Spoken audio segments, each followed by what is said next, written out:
Radio 4. Now Frank Dunne reads his own story, Going to Ireland. Rivers to the sea. It is such a delight to have someone come to see me who has not read the book and who has never even heard of it. Marvellous. Rivers to the sea. It is all they ever want to talk about. I wrote it many years ago. It was a big success. Made my name for a short time. I have only 2 copies of the book now.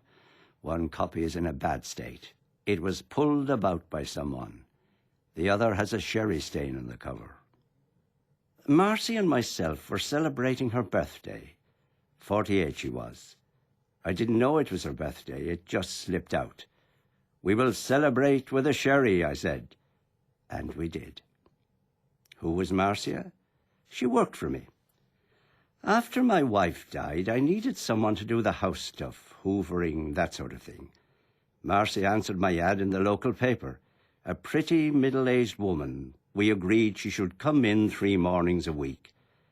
We got into the habit of having coffee together about 11 o'clock on her mornings here. But the morning of her birthday, we had sherry. Pouring the sherry, my hand slipped. I stained the cover of my masterpiece. We laughed. What? Do we laugh now? Oh, no. Our laughter, Marcia's and mine, has stopped. Wild was the night we ran by the bank of daisies under our feet. The first sentence of Rivers to the Sea. The book went downhill after that first sentence. I was a boy in County Kildare in Ireland.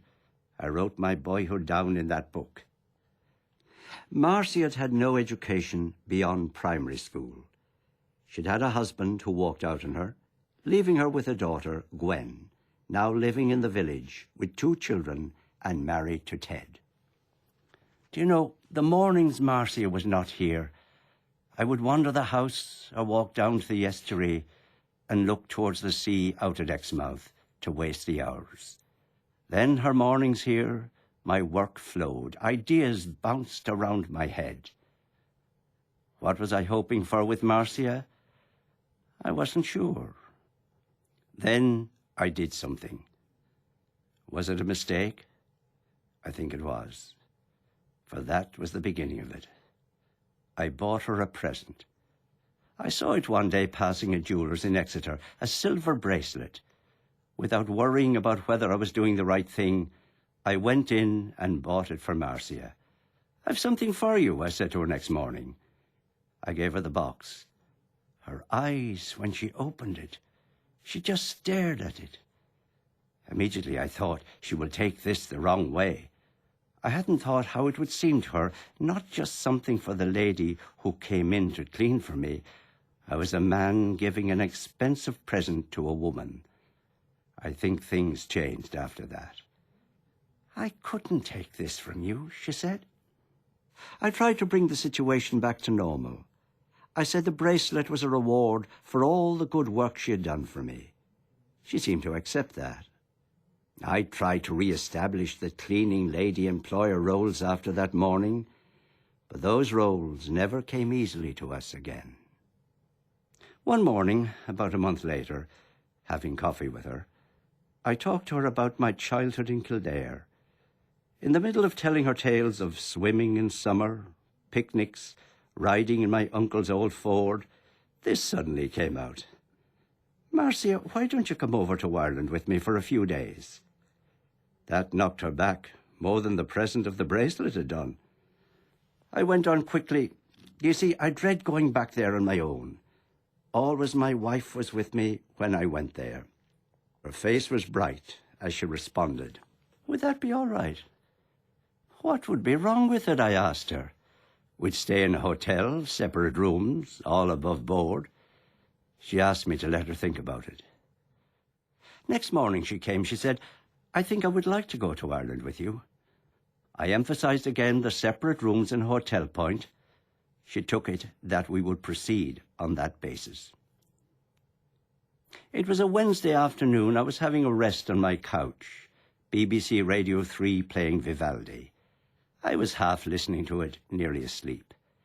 The front doorbell rang. I got up, opened the door. A girl, big, plump, short hair, pushed past me into the hallway, then into my sitting room. "Excuse me," I said, following her. She stood in the middle of the room, turned, faced me. And this came from her. "Should have known it. You're the type, taking advantage, playing on her feelings, a lonely woman on her own. I know what you're up to. I'm here to stop you and to put an end to your dirty little tricks." "Who are you?" I asked her. "And what do you mean barging into my house like this?" "You know who I am," she said. "I'm Marcia's daughter, Gwen, and I'm here to stop you treating my mother like a prostitute. Taking her to a hotel in Ireland. Disgusting." There were sounds behind me. I turned. A big dark fellow with a moustache and long hair down his neck was leaning against the door. "That's my husband, Ted," said Gwen. "He's here to back me up." 2 children ran into the room, a boy and a girl. The boy saw the computer on my desk. "We got them at school." He sat in my chair and banged on the keys. "Be careful," I said. "I need that machine for my work." "Don't you dare tell my son what to do," Gwen shouted. The boy pounded the keys. The girl, looking at my bookshelves, said, "Are there nice pictures in them books?" "Have a look," said Ted. The girl took books from the shelves. "Leave those books alone," I said. "You have any book you want, girl," Gwen said. And the girl looked through books and, not finding pictures in any of them, flung them across the room. The boy, seeing the books on the floor, left the computer, ran to them, and began kicking them about. "Mum," said the girl, "I'd like her." Her was a small porcelain figure of a dancer I'd had for years. Not valuable, but I liked it. "Have it, love," said Gwen, taking the figure and giving it to the girl. "Excuse me," I said. "No, excuse me," said Gwen. "We'll have whatever we want. You thought you could have what you wanted off my mum, making her your fancy woman." "Nearly worked, mate," Ted said. "But sorry, me old china, it's not on." "Bloody not," Gwen said, waving her arm. It was then I noticed the bracelet on her wrist, my present to Marcia. "You leave my mum alone," Gwen said. "I'm not having her carrying on with you at her age. I told her she's not to set foot in this house again." She turned to her children.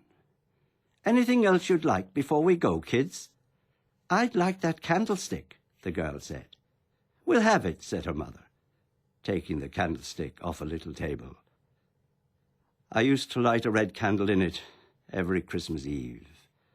The old Celtic tradition, lighting the road for the Holy Family on the way to the stable. Then Ted coughed and said in a low voice, Gwen, you know." "Oh, yeah," said Gwen. "Ted's had a bit of bad luck lately. He's on the sick, no work, just the dole. Well, that's not easy for a man. He gets by with the odd job on the QT, making sure the dole office doesn't cop on. Know what I mean? But it's still tough going. So we'll have £500 in cash, mind. That'll help him buy a few tools, so he can get some well-paid work and still sign on." "£500?" I said. "You're joking." "You're getting off cheap, me old mate," said Ted. "Yeah," Gwen said. "If you don't want any more trouble, you'll hand over the £500. She held out her hand, the bracelet on her wrist. It was dangling a few inches from my face. My body began to shake. Waves of anger rolled through me, wave after wave. I roared, "Out! Out! Get out! Get out!" I gathered up a pile of books. All 4 backed away from me towards the door. They thought I was going to launch the books at them. Mild man suddenly roused to fierce anger is a frightening sight. I even frightened myself, having always believed I was a man of peace. I grabbed the candlestick from Gwen, took the porcelain dancer from the girl, and flung both over their heads. The girl screamed. The boy cried. Gwen said, "Bloody hell!" I shrieked, "Out of my house! Get out!" They stumbled through the door, clinging to each other. Ted mumbled something like, "Keep your hair on, mate." I wasn't sure what he said. I was howling too loud. They went through the front door, shuffled down the path, myself roaring in the hallway after them. I went back into the room. I stood, shaking. The battered books on the floor, the smashed pieces of porcelain by the wall. I slumped to the floor amid the debris. Night darkened the room. There I was by now, squatting on the floor, unable to move. Hours had gone by. The telephone. How long had it been ringing? I crawled across the carpet, knocked against slewed books at my feet, fumbled for the telephone on the table, knocked something over. I had the receiver in my hand. Hello? Hello? It's Marcia. A tear-drenched voice. I'm so sorry about Gwen. I told her not to go round to you. I explained we weren't doing anything wrong. She exploded when I mentioned we were going to Ireland. Me off on holiday in Ireland while she and Ted were struggling to get by with Ted's dole money and a few jobs on the side. Are you there? I did not answer. I mean, if I go against Gwen's wishes, she'd stop me seeing my grandchildren. And they're such lovely children. You'll easily get someone else to work for you. You will. And the bracelet you gave me. Do you want it back? I'm not sure, but I seem to have mislaid it somewhere. I can't think what's happened to it. I put the telephone down on her while she was still talking. I crouched on the floor, let the dark smother the room. Morning sun through the window woke me. I raised myself up, set about tidying the room, swept, flung out the smashed bits and pieces. The books were damaged, but not beyond repair. Rivers to the Sea looked in a bad way, the cover loose, some pages torn. Yes, Rivers to the Sea. There is a river beyond my garden. It joins the sea down the estuary on the edge of Devon. The other river I've just told you about. It has reached the sea, joined all the other rivers in the great ocean, there to be broken up, mixed with flotsam and jetsam, its sting extracted, all pain gone. Well, there you are.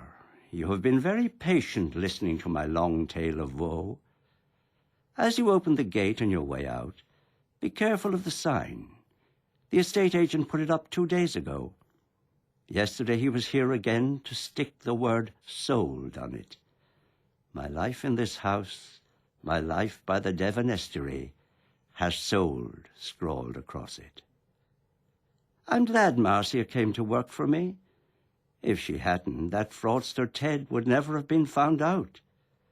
Drawing unemployment benefit, while at the same time moonlighting on secret jobs. It is stealing from ordinary people, is it not? One has a duty to report such criminality. And that is what I have just done. Good afternoon, Sergeant. Frank Dunne wrote and read Going to Ireland, which was produced in Bristol by Christine Hall.